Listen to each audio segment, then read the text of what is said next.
It's hard to focus when there's so much going on behind the camera. You're watching Beyond the Trailers review of the very first Will Smith and Margot Robbie movie. This play. This is a man's world. Are you working an angle? I wouldn't trust him if I were you. But I should trust you. This is a man's world. You got a problem. I am going to kill you. Kill me later. But it wouldn't be nothing. You lost everyone's money, my money. Hey! Wow. Without a woman or This is your mess. I think you're losing it. Whoa, whoa! I cannot believe you lied to me. You can't believe I lied? Can't Oh, believe that's it. so rich from you. That's what you want to say to me? because you're always lying, Nikki, and now we're dead.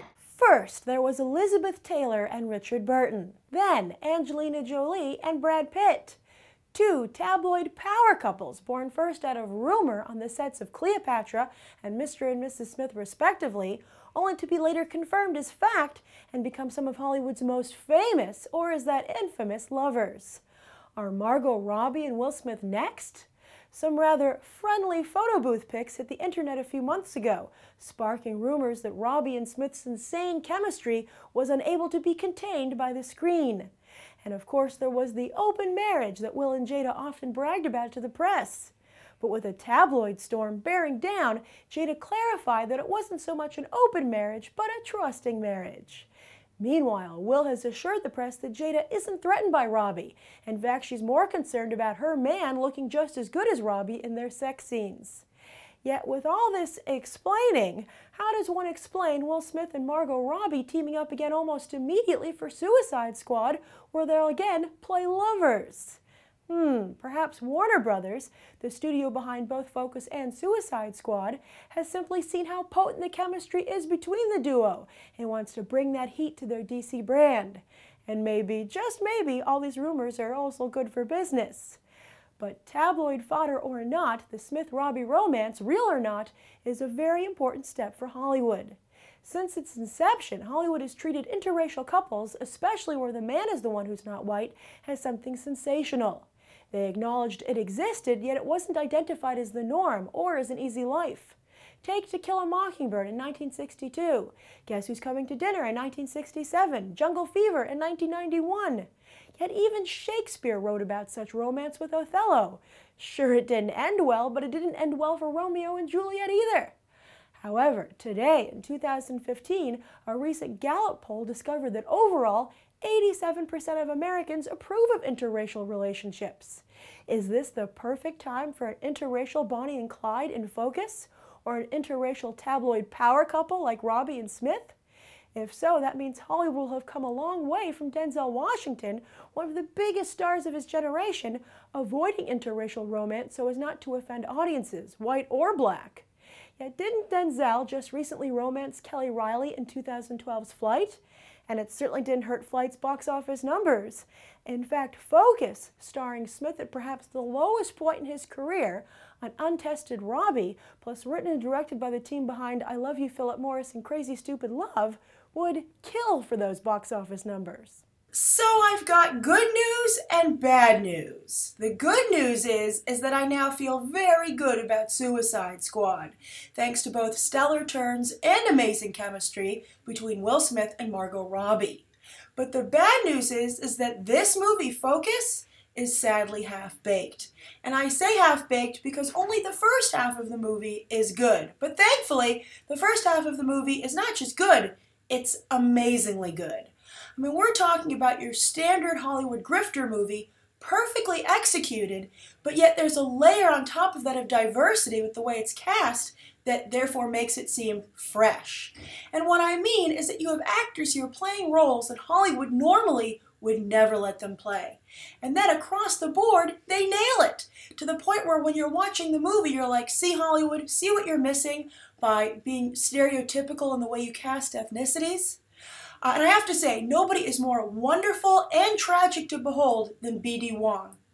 B.D. Wong has just one scene in this movie, but he's so good that you both marvel at his ability as an actor, but then you're also sad that it's taken this long for him to get such a role, and also because he probably will never get such a role again because of the way Hollywood treats Asian actors, or really actors of any diversity. And the same goes for Will Smith. This is a revolutionary role for him. This is the kind of role you would normally never see a black actor in. But Will Smith, you know, he's one of the first black leading men, following the footsteps, of course, of Sidney Poitier, Denzel Washington. But, you know, he really, his specialty has been the blockbuster for so long. But this is a really great, just great Hollywood role. It's ageless. It's something you could see actors in from any decade of Hollywood, you know, fanfare. And he's just wonderful in it. And not only is he good in the role, but it's such a great new side to see for Will Smith. He is dark here. He has a lot of depth. He has a multifaceted performance.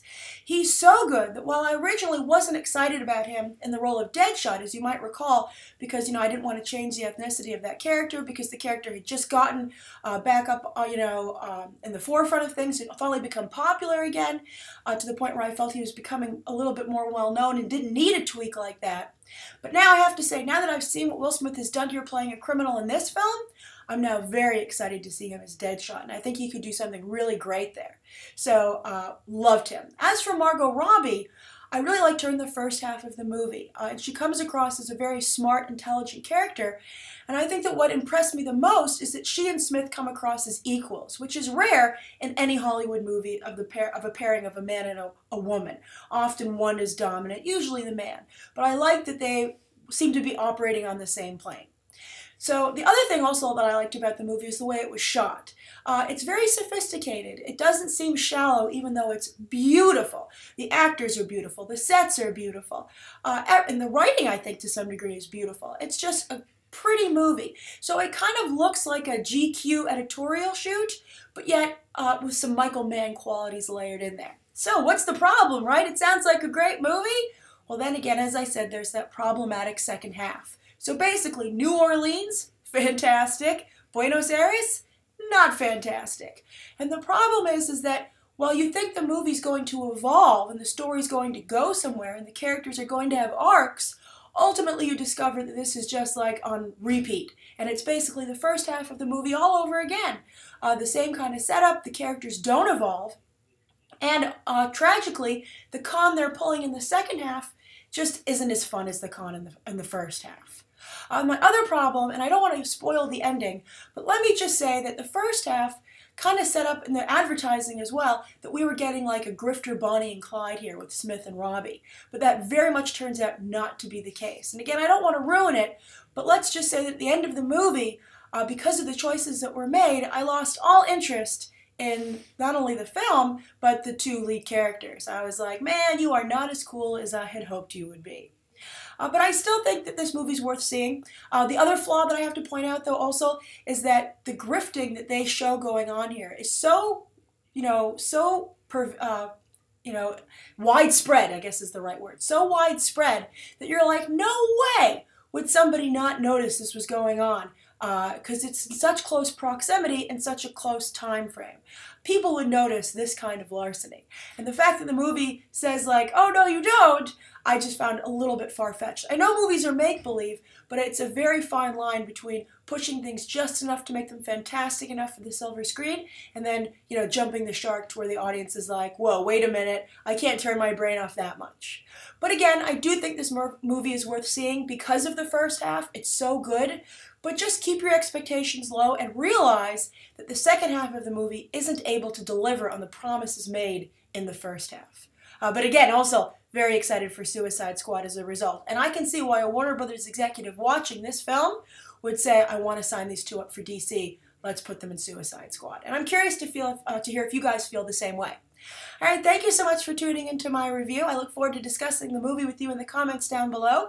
And you can check out some other episodes right now.